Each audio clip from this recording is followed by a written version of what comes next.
मुफस्सिर कुरान अल्लामा कारी मोहम्मद तैयब नक्शबंदी के बयानात सुनने के लिए हमारा YouTube चैनल अल्लामा तैयब नक्शबंदी जरूर सब्सक्राइब करें और बर वक्त वीडियो अपडेट के लिए बेल आइकॉन प्रेस करें। तो हुजूर अलैहिस्सलातु वस्सलाम के सामने अपनी वालिदा का चेहरा था। आपने अपनी वालिदा के साथ 6 साल गुजारे थे और जिस वक्त आपकी वालिदा का विसाल हुआ था उस वक्त आप उनके पास बैठे हुए थे। सफ़र में विसाल हुआ तो जाहिर है कि जिस बच्चे ने अपनी वालिदा को देखा हो और फिर उसके सामने उसकी माँ फौत हुई हो तो उसके दिल में अपनी माँ के लिए कितनी तड़प होगी, कितना एहसास होगा, कितना अपनी माँ को वो बच्चा याद करता होगा। और हदीसों में वो सारा वाक़या मौजूद है कि हजूर सल्लल्लाहु अलैहि वसल्लम को आपकी वालिदा मक्का से मदीना शरीफ लेकर गई थी पहली मर्तबा दिखाने के लिए अपने ख़ानदान को कि देखो अल्लाह ताला ने मुझे कैसा चाँद सा टुकड़ा अता फरमाया है, चाँद का टुकड़ा। और बेशक वो फ़ख्र करने वाली माँ है कि जिसका बेटा मोहम्मद मुस्तफ़ा है सल्लल्लाहु अलैहि वसल्लम। और क्या नाज होगा उस माँ का जब अपने ख़ानदान को पहली मर्तबा उन्होंने दिखाया होगा कि ज़रा देखो मेरे बेटे जैसा किसी का बेटा है, इस जैसा हुस्न व जमाल किसी का है। तो पहली मर्तबा वो आई मदीना शरीफ में अपने ख़ानदान को अपना बच्चा दिखाने के लिए। 2 मकसद थे मेरे ख़्याल में, मैंने अपनी किताब सीरत तैयबा में लिखे हैं।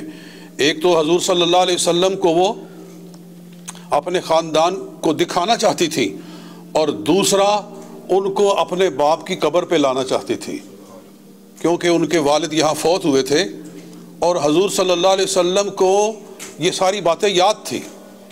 बिल्कुल हदीस पाक में आता है कि जब आप हिजरत करके ऐलान नबूवत के बाद हिजरत करके सहाबा के साथ जब आप मदीना पाक में तशरीफ़ लाए तो आप एक मकाम था दारे नाबगा के पास से गुज़रे तो हजूर अलैहिस्सलातु वस्सलाम वहाँ बैठकर रोने लगे। सरकार सल्लल्लाहु अलैहि वसल्लम पर गिरिया तारी हुआ तो फिर आपने बताया कि ये वो जगह है जहाँ मेरी वालिदा मुझे लाकर यहाँ हम ठहरे थे। मेरी वालिदा जब मुझे लाई थी बचपन में तो दारे नाबगा में हम ठहरे थे। तो आप पर गिरिया इसलिए तारी हुआ कि दारे नाबगा तो नज़र आ रहा है लेकिन माँ तो नज़र नहीं आ रही।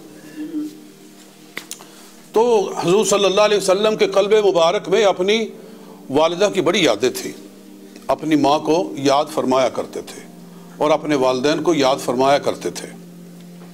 और जब वहाँ से वापस चले, जब मदीना शरीफ से वापस चले तो एक जगह आई अबवा, वहाँ एक टीले पे रात गुजारी। आपके साथ एक औरत भी थी, ये सरकार सल्लल्लाहु अलैहि वसल्लम थे और आपकी वालिदा थी और साथ में एक खिदमत गुजार औरत थी, उसका नाम गालिबन उम्मे ऐमन आता है या कोई और औरत आता है, वो साथ में थी खिदमत गुजारी के वास्ते। तो यहाँ सरकार सल्लल्लाहु अलैहि वसल्लम की मौजूदगी में जनाब हज़रत आमिना आका सल्लल्लाहु अलैहि वसल्लम की वालिदा माजिदा का आखिरी वक्त आ गया और वो करवटें लेने लगी।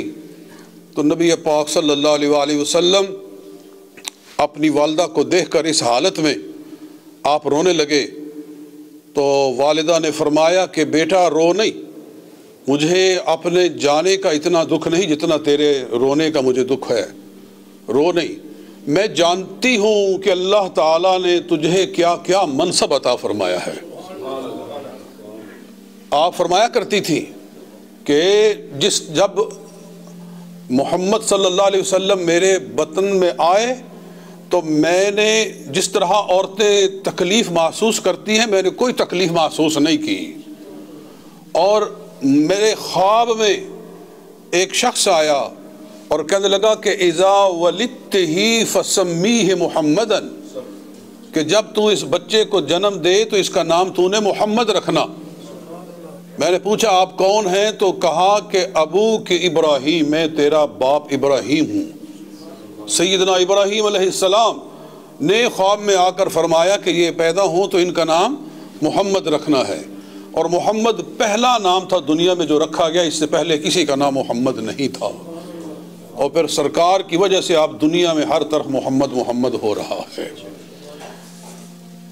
تو اس موقع پر حضرت آمنہ رضی اللہ تعالی عنہا نے فرمایا تھا، اشعار فرمائے تھے، اور عرب کے لوگوں میں یہ قدرت تھی، یہ کمال تھا عربیوں میں کہ وہ اس زمانے میں، آج کا تو پتہ نہیں ہے، آج وہ مجھے نہیں نظر آتا ماحول، لیکن اس زمانے میں یہ تھا جب قرآن پاک نازل ہوا کہ اہل عرب فصاحت و بلاغت میں آخری درجے پر پہنچے ہوئے تھے، اور وہ ارتجالن شعر کہتے تھے، سوچے سمجھے بغیر، یعنی بات ہو رہی ہے تو اپنی بات کو شعری انداز میں بول دیتے تھے، بات کر رہے ہوتے تھے لیکن یوں لگتا تھا کہ شعر بول رہے ہیں، اشعار بول رہے ہیں، منظوم کلام بول دینا ان کے لیے بالکل آسان بات تھی۔ تو اس موقع پر ان کے کچھ اشعار ہیں حضرت آمنہ رضی اللہ تعالی عنہا کے، جو آپ نے رسول پاک صلی اللہ علیہ وسلم کو ارشاد فرمائے جب آپ دنیا سے جا رہی تھی۔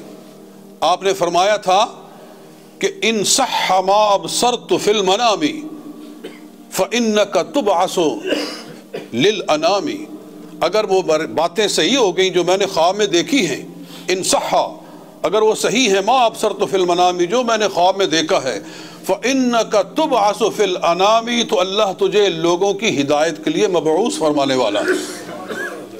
تبعث بالتحقیق والاسلام، تجھے اللہ تعالیٰ تحقیق اور اسلام کے ساتھ مبعوث فرمانے والا ہے۔ فی الحل والحرام، حل اور حرم ہر طرف تیری ہی رسالت کا ڈنکا بجنے والا ہے۔ فی الحل والحرام، حرم وہ علاقہ ہے جو مکہ کے آس پاس ہے، اور باقی ساری دنیا کو ہل کہتے ہیں۔ تو آپ فرما رہی ہیں کہ اے بیٹا محمد صلی اللہ علیہ وسلم، نہ صرف یہ کہ تو حرم کے لیے مبعوث ہونے والا ہے، بلکہ سارے ہل کے لیے، یعنی پوری روئے زمین کے لیے تجھے اللہ تعالیٰ رسول بنانے والا ہے۔